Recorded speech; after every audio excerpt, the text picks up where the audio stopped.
शनिदेव, जय शनिदेव महाराज, माता छाया के पुत्र काश्यप गोत्री भगवान सूर्य के सुपुत्र समस्त जगत में तथा संपूर्ण कलयुग में प्रख्यात आपकी आभा नील वर्ण है जो समस्त शत्रुओं का समस्त से मन का विनाश करने वाली है। आप शम बीज वाले हैं। इस बीज से समस्त संसार के मित्रों को सुख मिलता है और वो अक्षय आनंद पाकर इस धरालोक से स्वच्छ होकर सदा के लिए शांति में सदगति प्राप्त करते हैं। आपकी सदा ही जय हो, आपकी सदा ही जय हो। जय शनिदेव महाराज, हमारी मनोकामना सिद्ध करें, हम पर अपनी कर्म कृपा करें, हमारी रक्षा करें, हमारे मित्रों को शांति मुक्ति व भक्ति प्रदान करें। आपकी सदा ही जय हो। बोलो हे कुलदेवी माता, हे कुलदेवता, हम सब आपके शरणागत हैं, आपके कुल में उत्पन्न हुए हैं, हमारे द्वारा हमारे पूर्वजों के द्वारा किए गए समस्त अपराधों को क्षमा करके हम पर अपनी परम अनुकंपा करे, हमारी रक्षा करे, हमारी मनोकामना सिद्धि करे, हमारी सब ओर से वृद्धि करे। जय शनिदेव महाराज, हे कमलानाथ, दीनानाथ, भक्त वत्सल, कृपा वत्सल, हे कुलदेवी माता, कुलदेवता, महाराज का ध्यान रखते हुए, नाम की याद रखते हुए तथा अपने इष्ट की याद रखते हुए, अपने बल की याद रखते हुए, अपनी कृपा की याद रखते हुए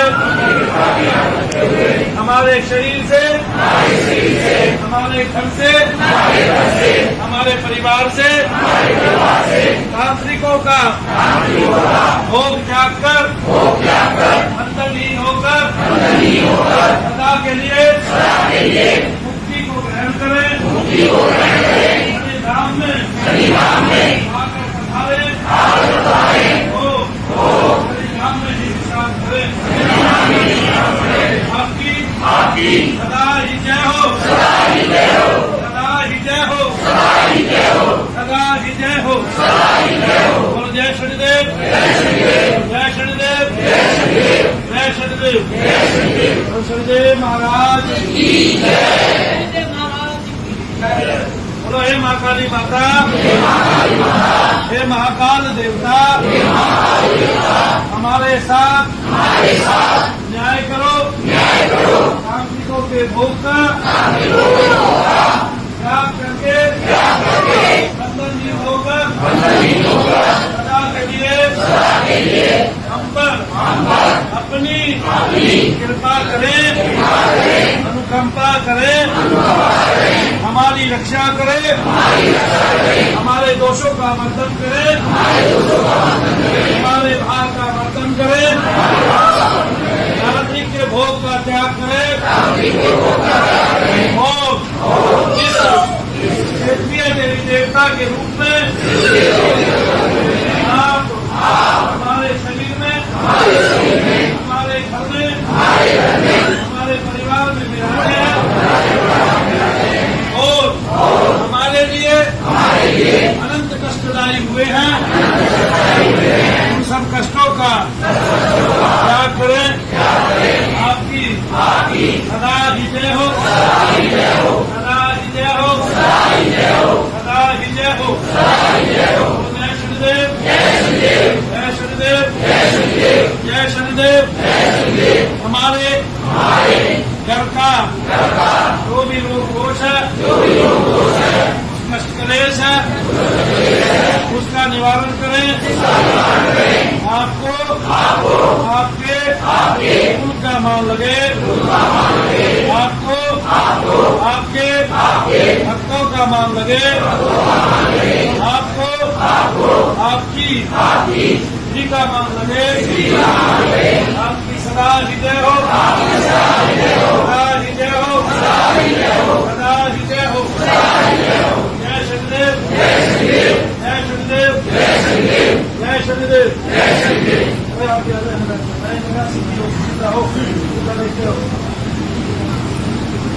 बोलो, हे शनिदेव महाराज, मनु भैया को साक्षी मानकर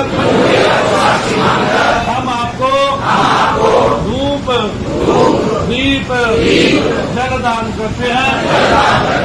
हमारे द्वारा किए गए धूप को, दीप को, जल को ग्रहण कीजिए। हम पर अनुकंपा कीजिए, हमारी रक्षा कीजिए और हमें सब प्रकार से प्रशस्त कीजिए। हमारे मित्रों को मुक्ति, शांति व भक्ति प्रदान कीजिए। आपकी सदा ही जय हो, सदा ही जय हो, सदा ही जय हो। बोलो जय शनिदेव, जय शनिदेव, जय शनिदेव। सच्चे सबसे अच्छे शनिदेव। जो व्यक्ति कम से कम 8 बार आया है और उसके आने के बाद भी उसको परेशानी है या बार बार उसकी परेशानी बढ़ जाती है, उससे इसका मतलब कोई निरंतर क्रिया करता है, उसको आना ही आना पड़ेगा। उस क्रिया का क्रम 1-2 साल के बाद ही टूटता है और तब जाकर उस पर क्रिया आनी बंद होती है। हमेशा उसकी क्रिया कम होती रहती है, उसको लाभ भी बहुत होते हैं शनि धाम से। उसकी कई प्रकार की घबराहटें, बेचैनियां और कई प्रकार के तंत्र उसके कट जाते हैं। लेकिन तकरीबन 90% लोग जो है वो पहले 4 बार में ही 90% ही ठीक हो जाते हैं। 1-2% उनकी चीजें बाकी रह जाती है और वो अगली 1-2 बार में बिल्कुल फिनिश हो जाती है। बहुत सारे लोग तो पहली बार में ही ठीक हो जाते हैं सदा के लिए। बोलो जय शनिदेव। बहरहाल शनिधाम से जिनको लाभ हुआ है वो हाथ उठाएं। जिनको शनिधाम से लाभ हुआ है दोनों हाथ उठाओ ऐसे करके। जिनको शनिधाम ने लाभ दिया है ऐसे सीधे करवा दो। तो आप लोगों को शनिधाम में आने से लाभ मिलता है, ये सबको पता चल गया है। शनिधाम सबके लाभ की आशा रखता है और इनमें बहुत सारे दूसरी बार वाले लोग हैं जिनको अभी लाभ नहीं मिलेगा। वो दूसरी बार वाले कौन कौन है, हाथ उठाए जरा। ये देखे बाकी जितने भी है वो सारे दूसरी बार वाले हैं। इसका मतलब जो और बार वाले हैं उनको लाभ मिलता ही मिलता है। तो कोई भी व्यक्ति जल्दी ना करे, हड़बड़ाहट ना करे। सबको शनिधाम से, ये बंद कर दो पूरा, लाभ मिलेगा ही मिलेगा। और शनिधाम लाभ की गारंटी भी देता है। ऐसी कोई बात नहीं है कि यहां से लाभ ना मिले। किसी को बहुत ताकतवर समस्या होती है, उसको 7-8 बार में, 4-5 बार में जाके ही लाभ मिलता है। तो जल्दी ना करें। और ये चीज जो है वो एक दिन में निकालने वाली नहीं है। इसलिए जो लोग पहली बार आए वो ध्यान से सुन ले, क्योंकि आप लोगों की हड़बड़ाहट जो है शनिधाम में शोर मचाती है, जितना प्रेतों का भी शोर नहीं आता। आप एक दूसरे के आगे आने में, चेकिंग कराने में ही इतनी गड़बड़ेशन कर देते हैं कि हमारे यहाँ दिमाग खराब हो जाते हैं। ये बता रहा हूं मैं आप लोगों को। ठीक है, आपको लगता है कि ये अभी के अभी हो जाएगा, आज ही हो जाएगा, सब कुछ हो जाएगा। ऐसा कुछ भी नहीं है। जो आज की सोच के आए हैं वे घर जा सकते हैं, किराया मनु भैया से लेके जा सकते हैं, अपना जो भी लगा है उनका। ठीक है, तुम लोग जो आज की आशा सोच के आए हो वैसा होता नहीं है। आज से पहली बार से हमारे देवता काम करते हैं। कम से कम 15 दिन तक देवता काम करते हैं, इसलिए 15 से 25 दिन के बीच में हम बुलाते हैं। उसमें बहुत सारे लोग ठीक हो जाते हैं, मैं ये मानता हूँ। और वो 10-20% लोग कभी आते भी नहीं है धाम में, मैं ये भी मानता हूँ। या 2 बार आके रह जाते हैं क्योंकि उनको पूरे आराम लग जाते हैं। लेकिन आपको सब्र जरूर रखना है। बिना सब्र के और बिना गति दिए आपको कोई चीज कभी भी मिल नहीं सकती है। ये शनि धाम है प्यारो, यहाँ जो परसेंटेज है ठीक होने की वो दुनिया में सबसे ज्यादा है और इतने लोग कहीं भी ठीक नहीं हुआ करते हैं। आप लोगों ने ये देख भी लिया, हर तरह से आजमा भी लिया, जा जाके भी आजमा लिया। और बहुत सारे लोग ऐसे भी हैं जो 16 से 18 साल से 20 साल से बीमार हैं। हाथ उठाना जरा पहली बार वाले, कितने कितने सालों से बीमार है देखो, जो 16 से 20 साल से बीमार है। और ये सोचेंगे आते ही कि भाई हम आज ही ठीक हो जाए। बताइए इनकी उन्नति कैसे होगी? आना पड़ेगा कि नहीं आना पड़ेगा? आना पड़ेगा। आपको जब टाइम मिले तब आ सकते हैं, लेकिन आपकी उन्नति होगी। बहुत सारे लोगों को तो 1-2 बार में ही आराम हो जाएगा, 4 बार तक तो कर डालता है। हालांकि हमने उनका भी काम बड़ा बिगाड़ा है, तांत्रिकों का बड़ा नाश हुआ है शनि धाम से। और शनि धाम ने जितने तांत्रिकों को मारा पीटा और कंगाल कर दिया है, इतना दुनिया में आज तक किसी ने किया ही नहीं है। बोलो जय शनिदेव।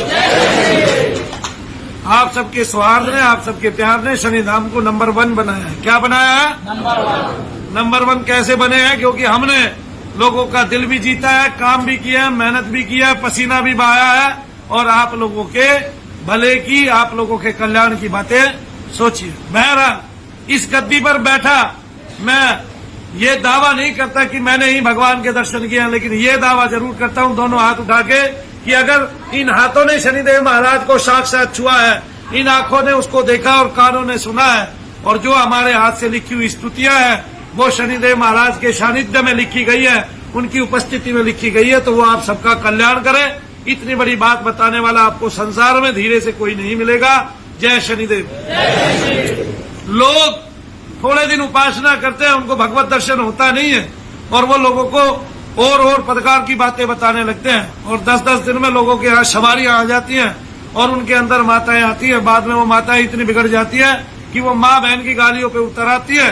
आपने ये देख भी लिया है संसार किस तरफ जाता है। जो लोग शिव की उपासना करते हैं और बड़े बड़े नामों से जाने जाते हैं, मनु भैया की होड़ करते हैं, वे गाली गलौज पर उतर आते हैं। उनकी सभ्यता यही की है। मनु भैया ने किसी को गालियां नहीं दी है। कई बार प्रेतों को मैं दे देता हूँ तो साला शब्द मुंह से निकल जाता है, और इसके अलावा मैं कभी किसी को गाली नहीं देता हूँ। ना मेरी सभ्यता है। और दुनिया ने देखा भी है कि उन्होंने मुझे गाली दी है तो मुंह की भी खाई है। मैंने चमाट भी बहुत मारे हैं बहुत सारे लोगों को, आप जानते भी हैं। चाहे वो कितना भी गंदा व्यक्ति हुआ, और उनके अभद्र व्यवहार के प्रति भी हमने जो है ऐसी बातें उनको लौटा के दी है कि वो समझ जाएंगे कि मनु भैया क्या है आखिरकार, और भगवान के भक्तों से जीतना असंभव है, संभव नहीं है। ये बात भी उनको लगनी चाहिए। और जिस विधा को मैं यहाँ समझाने आया हूँ, बखूबी पूरी दुनिया में चैलेंज करके कहता हूँ कि हमारी तरह कभी किसी ने समझाया नहीं है, और न इस विषय को इतनी गंभीरता से जाना है, और न लोगों के सामने उसको प्रस्तुत किया है। आप सब लोग ये बात जानते हैं और मानते भी हैं। जानते हैं कि नहीं जानते? जानते हैं ना। और उन सबको मुंह की खिलाई है। किसी को जूते मारे, किसी को कुछ मारे। अरे अगर तुम्हें सनातन होने का गर्व है, वो सनातनी मैं भी हूँ। तुम्हें हिंदू होने का गर्व है, वो मैं भी हूँ। और तुम्हें ब्राह्मण होने का गर्व है तो वो मैं भी हूँ। ठीक है, लेकिन मैं ही सब कुछ हूँ। क्यों? क्योंकि मेरे अंदर ब्रह्म का अंश है और मैंने भगवान को देखा है, मैंने अपने आप को जाना है, मैंने आत्मदर्शन किया है। दोनों हाथ उठाकर कहता हूँ। तो बड़े बड़े महात्मा जो बात नहीं कह पाते वो मैंने कही है, और मैंने इसमें बहुत साल लगाए हैं। बेशक मैं धरती से जुड़ा हुआ व्यक्ति हूँ। भगवान पहले भक्ति प्रदान करता है, उसके बाद उसको ज्ञान प्रदान करता है भक्त को। अगर वो भक्त अज्ञानी होता है तो ज्ञान प्रदान करता है, और ज्ञान प्रदान करने के बाद उसके अहंकार का नाश करता है, क्योंकि ज्ञान से अहंकार आ जाता है। और जब अहंकार का नाश हो जाता है तो भगवान उसको अपनी शरण, अपनी ओट देता है। फिर भगवान उसको खुला छोड़ देता है कि अब आप संसार में रह के क्या करोगे। तो जिसको मानव शरीर मिला है वो केवल कर्म करके, पैदा करके पुरुषोत्तम होना जानता है, तो भगवान उसकी परीक्षा लेते हैं सब तरह से और उसको निखार के अप्रतिम बना देते हैं। आज पूरे संसार को हमने ये बता दिया है कि अगर आप अपनी कमर की, घुटनों की और सिर की और सर्वाइकल की सर्जरी कराने जा रहे हैं तो मत कराइए। पहले मनु भैया को दिखाइए, हम आपको ठीक करने की तकरीबन 90% गारंटी देते हैं कि आप लोग जो मेरे पास आते हैं 100 में से 90 लोग ऐसे हैं जिनको डॉक्टर की समस्या है नहीं, और डॉक्टर उनकी सर्जरी कर डालता है। ये आपने देख लिया है। और वो जो सर्जरी होती है उसमें बड़ा कष्ट होता है आदमी को। कष्ट इसलिए होता है क्योंकि बहुत सारा पैसा आपका चला जाता है और फिर भी आप ठीक नहीं हो पाते। तकरीबन डॉक्टर ही गारंटी नहीं लेते कि हमारी सर्जरी के बाद, हमारे ऑपरेशन के बाद आप ठीक हो पाएंगे। बोलो जय शनिदेव। लेकिन शनिधाम ने आपको करके दिखाया है और जो किया है, जो कुपित वायु के बारे में बताया है, आज तक आपको संसार में किसी ने ऐसी गूढ़ बात बताई नहीं थी। समस्त संसार में मंत्र शक्ति क्या प्रदर्शित करती है और मंत्रों से हम क्या कर सकते हैं। आज भी किन्हीं साहब का फोन आया, उन्होंने कहा भैया मैंने बुद्ध लोक में आपके जो शिष्यगण हैं उनको मंत्र शक्ति के द्वारा जाते हुए देखा और सुना। मैं अचंभित रह गया कि आज भारतवर्ष में कोई इतने बड़े लेवल पे काम कर रहा है। तो हमारा जो उद्देश्य है वो अपने धर्म के प्रति ऐसा नहीं है कि हम अपने धर्म का किसी को आग्रह करें और वो हमारे धर्म में शामिल हो। हमने ये काम नहीं करना है, ये काम हमारा नहीं है। लेकिन हमारा उद्देश्य ये है कि जो हमारा धर्म है और जो उसकी स्थापना है वो वैज्ञानिक आधारों से भी बहुत ऊपर है और वो प्रमाणिक आधारों पे है। हमारे यहाँ दीप जलाना, धूप जलाना, भगवान की आरती करना, ये सब बहुत बड़े उदाहरण है। मैं आपको आज भी बता देता हूँ, जिन लोगों का आप नाम सुनते हैं, क्या सुनते हैं? नाम। और थोड़ा आगे जिन लोकों का मतलब आप नाम सुनते हैं, ये इंद्र लोक है, ये लोक है, ये लोक है, ये शनि लोक है, ये मंगल ग्रह है, ये मंगल लोक है, ये विष्णु लोक है। उन लोकों में उन देवताओं की उपासना तो होती है और वहां पे आपको दिव्य दिव्य महापुरुषों की आत्मा तो मिलती ही है और वो आपको ज्ञान तो देते ही है। लेकिन उन लोगों की एक खासियत और है कि हर रोज संध्या के समय और सवेरे भोर के समय उन देवताओं की जिनका वो लोक होता है, आरतियां भी होती है। क्या होती है? ये आरती शब्द वहीं से आया है, ये प्रार्थना वहीं से आई है, ये त्राहिमाम वहीं से आया है। आपने देखा भी होगा जब देवताओं पे भीड़ पड़ती है तो भगवान ब्रह्मा, विष्णु और महेश के पास जाते थे और हे नाथ त्राहिमाम करके मांगते थे। तो ऐसे त्राहिमाम करके मांगने से देवता प्रसन्न होकर उन पर अचानक अपनी अपार करुणा करते थे और उनके मनोरथ सिद्ध करते थे। बोलो जय शनिदेव। तो वहां पे जब आरती होती है तो देवता प्रसन्न होता है और जैसे आप लोग मेरे सामने बैठे हो, इसी तरह देवता के अंगों से शक्तियां निकल के किसी के हृदय में समाती है, किसी के मस्तिष्क में चली जाती है, किसी के हाथों में समा जाती है, किसी के पैरों में समा जाती है। जिसको जिस चीज की जरूरत होती है देव शक्ति वहीं उस भक्त के शरीर में समा जाती है। प्रत्येक लोक में देवांगनाएं हैं, प्रत्येक लोक में ऋषिगण है, प्रत्येक लोक में भक्तगण भी रहते हैं, क्योंकि जो जिसकी भक्ति करता है वो उसी के लोक में चला जाता है और वहीं पर दीर्घ वर्षों तक रहकर, आत्म रूप में रहकर बहुत वर्षों तक एक सूक्ष्म शरीरधारी होकर बहुत वर्षों तक अपने इष्ट की सेवा करता है और उनके चरणों में नतमस्तक हो जाता है। बोलो जय शनिदेव। इस तरह उन लोगों में जो सेवा होती है वो सेवा आप लोग भी कर सकते हैं पृथ्वी लोक पर रहकर, क्योंकि पृथ्वी लोक पर जो सेवा होती है उससे दिव्य और अनुपम सेवा कहीं नहीं होती है और भगवान भी लालायित हो जाते हैं। हम लोग प्रश्न करते हैं कि जब हम पूजा करते हैं गंदे गंदे विचार आते हैं, लेकिन हमारे उस पूजा करने पे जो विचार आए ये बात देवता को भी पता चली कि इनको मलिन विचार आते हैं, लेकिन देवता इससे नहीं, इससे प्रसन्न होते हैं कि पृथ्वी लोक पर आए हुए इतने मलिन विचारों को त्याग कर भी इस व्यक्ति ने मेरी पूजा की है, उपासना की है, वो केवल इसी से प्रसन्न हो जाते हैं। तो इसलिए मन में कोई भी विचार आता रहे, क्योंकि मन है वो बिना विचारों के कभी रहा नहीं, कभी रहेगा नहीं, और जब वो निर्विचार हो जाएगा तो आप समाधि में होंगे और समाधि हमेशा भंग जरूर होती है, चाहे वो कितना भी बड़ा महापुरुष हो, चाहे कुछ क्षण के लिए हो। केवल भगवान को और देवताओं को छोड़कर निरंतर समाधि में कोई नहीं रह सकता।